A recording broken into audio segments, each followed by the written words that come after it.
அனைவருக்கும் வணக்கம். இன்னைக்கு காலையிலே ஒரு மகிழ்ச்சியான செய்தி வந்திருக்குங்க. விளாத்திக்குளம் திமுக எம்எல்ஏ மார்க்கண்டையனை போலீஸ் கைது பண்ணியிருக்காங்க.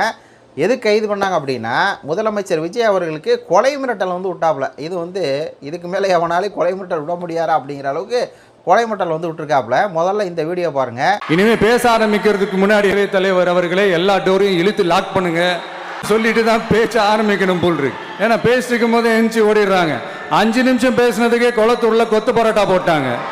விஜய் அவர்கள் என்ன சொல்கிறார் அப்படின்னா, சட்டமன்றத்துக்குள்ள நான் பேச ஆரம்பித்தோன்னே எனக்கு பயந்துக்கிட்டு இவங்க வெளியே போகிறாங்க. அடுத்த தடவை பேசும்போது சட்டமன்ற கதவை மூடிட்டு தான் நான் பேசணும். ஏன்னா நான் பேச ஆரம்பிச்சோன்னே பயந்துட்டு ஓடுறாங்க அப்படின்னு சொன்னார் இல்லையா. உடனே அதுக்கு இவர் என்ன சொல்கிறாருன்னா, நீ சட்டமன்றத்தை பூட்டி பாருடா, எலும்பு உடச்சிருவோண்டா, எலும்பு உடச்சி தான் உன்னை தாட்டி விடுவோம், உனக்கு எலும்பு இருக்காது, நீ பூட்டி பாருடான்னு சொல்லி உன்னை சட்டமன்றத்துக்குள்ள வச்சு பார்த்துக்கிறோம்டா. நாங்க என்ன கோமாளி பைகளை நினைச்சுக்கிட்டு இருக்கிற, சட்டமன்றத்தை பூட்டுவானா, பூட்டினா உனக்கு எலும்பு இருக்காது, உடச்சிட்டு தான் உன்னை அனுப்பி விடுவானா.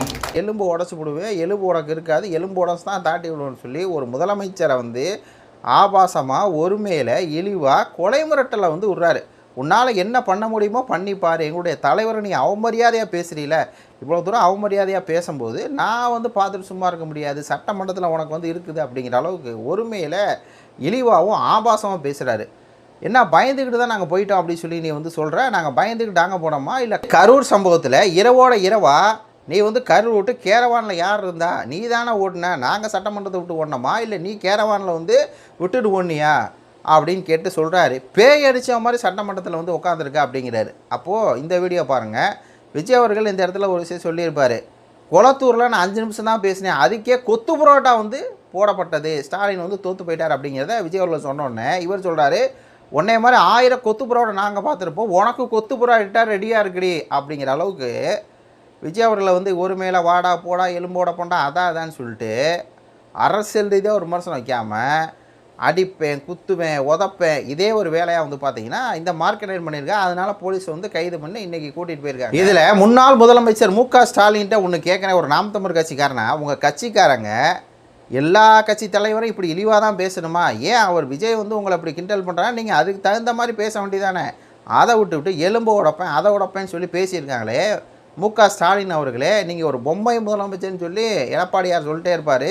இப்போ பார்க்கும்போது தெரியுது உங்கள் கட்சி நடத்தவே இல்லாமல் ஒரு பொம்மையாக தான் இருக்கீங்க அப்படிங்கிற மாதிரி ஒரு விமர்சனம், ஆக்கப்பூர்வமாக விமர்சனம், கருத்தாக தான் எதிர்கொள்ளணும். உங்களை விஜய் திட்டினார், உங்களுடைய கிரிட்டிசைஸ் பண்ணுறாருன்னா அதை தானே இவங்க விமர்சிக்கணும். இப்போ நம்ம அப்படி தானே விமர்சிச்சுட்ருக்கோம். விஜய் அவர்கள் ஆட்சியில் என்ன பண்ணுறாங்க, எப்படி குதிரை பேரம் பண்ணுறாங்க, எப்படி சோபா மாடல் அரசாக செயல்படுதுன்னு தானே சொல்கிறோம். அதை சொல்கிறது துப்பு இல்லாமல், ஏன்னா திராணியும் இல்லை, ஏன்னா திமுக நோக்கி விஜய் அவர்கள் விமர்சனத்துக்கு பதிலடி கொடுக்க முடியலை. அதனால இப்படி ஒருத்தர் மேலே அவதூறும் ஆபாசமும் கொலை மிரட்டல் விட்டுட்டு உட்காந்துருக்காங்க திமுக சேர்ந்த இந்த கும்பல்.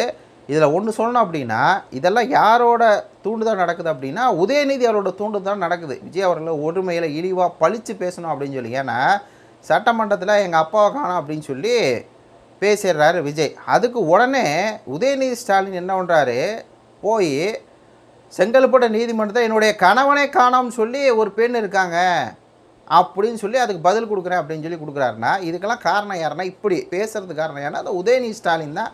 இந்த ஆட்களை வேணா அவரே ஒரு ஆபாசவாதியாகவும் ஒரு இழிவாகவும் விஜய் அவர்கள் அரசியல் ரீதியாக ஸ்டாலின் அவர்களை காணோம், குளத்தூரில் தோக்கடிச்சிட்டம்பார் அப்படிங்கும்போது நீ அதுக்காக செங்கல்பட்டில் மனைவி கணவன் அந்த விஷயம் இதுதான் அந்த திமுகவுடைய. இதனால தான் நம்ம என்ன சொல்கிறோம்னா, திமுக ஆட்சி திமுக மீண்டு வர்றதில்லை, அவ்வளோதான், முடிஞ்சு போச்சு. திமுக அப்படிங்கிற ஒரு கட்சி இந்த மாதிரி ஒரு கேடுகட்ட கட்சி அப்படிங்கிற மாதிரி தான் இருக்குது. கொஞ்ச நாளைக்கு முன்னாடி அனிதா ராதாகிருஷ்ணன் கைது பண்ணாங்க, இதே மாதிரி தான். அப்போ அனிதா ராதாகிருஷ்ணன் என்ன பேசினா தெரியுங்களே, அதாவது இந்த இப்போ கவர்னர் ஊரை தான் போயிட்டுருக்கு, அதிலே உங்களை அலற விட்டோம், அடுத்து பட்ஜெட் கூட்டத்தில் வரும்போது உங்களை எல்லாம் அடித்து ஓட விடுறோம், தாவேக்கா அமைச்சர்களை விஜய் அடித்து ஓட விடுவோம், மிரட்டுறாரு. அடித்து ஓட விடுறோன்னா இல்லையான்னு பாரு. ஒன்றுமே தெரியாது அவனுக்கு. உதயநிதி ஸ்டாலின் மிரட்டுறாரு, வாயை திறந்து பேசுன்னு மிரட்டுறாரு, வாயை மூடிக்கிட்டு இருக்காரு. ஏன்னா விஜய்க்கு ஒன்றுமே தெரியாதுன்னு சொன்னால் கூட அவனுக்கு ஒன்றும் தெரியாதுன்னு சொல்லி அந்த ஒருமையில் பேசுறது அப்படியே சொல்கிறாரு. அவர் கூத்தாடி நடிகையோட வீட்டில் இருந்துட்டு என்ஜாய் பண்ணிருந்தவரை இங்கே பார்த்தோன்னே அவனுக்கு ஒன்றும் தெரியல, எல்லாம் ஒருமையில் தான். அப்போது இந்த மாதிரி திமுக கும்பல் எல்லாமே சேர்ந்துட்டு என்ன பண்ணுறது, எல்லாத்தையும் ஆபாசமாக பேசுறது. இப்போது சீமான் அவர்களை இந்த திமுக கும்பல் எல்லாமே ஆபாசமாக தான் பேசும். இந்த யூடியூப் போட்டஸ் கும்பலை பேச வைக்கிறது, அதுக்கு பிறகு இந்த ஒரு ஒரு பெரிய ஒரு லாபி இருக்குது.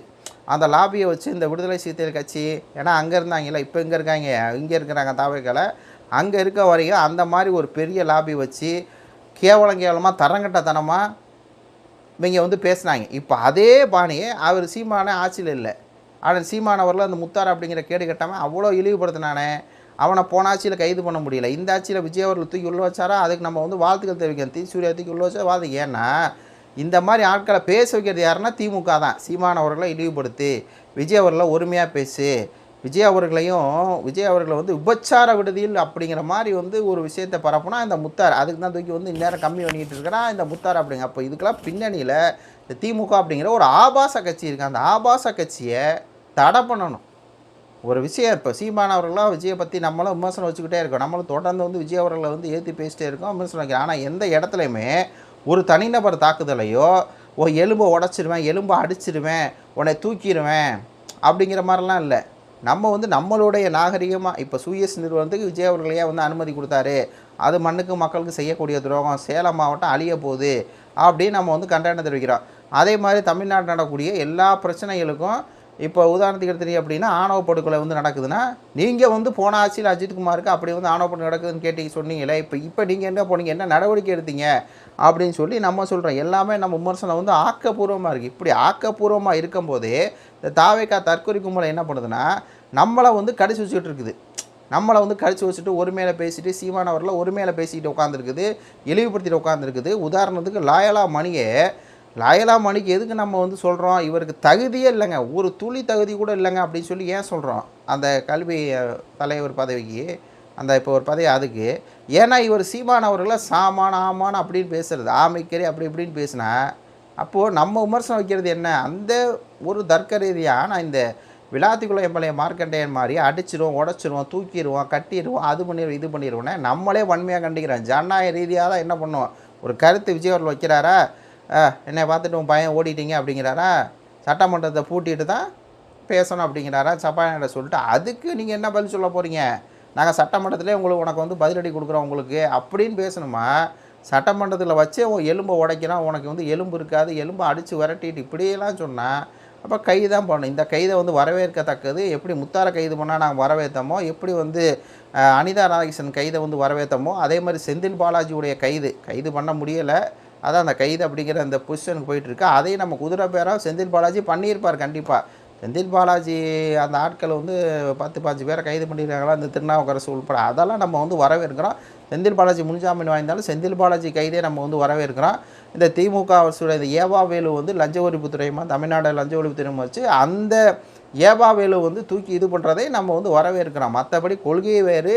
ஆனால் இந்த திமுகவுடைய இந்த திருட்டுத்தனத்தை அம்பல் பண்ணால் நம்ம வந்து வரவேற்போம் அப்படின்னு சொல்லிட்டு இந்த காணொலியை முடிச்சுக்கிறேன். நன்றி, வணக்கம்.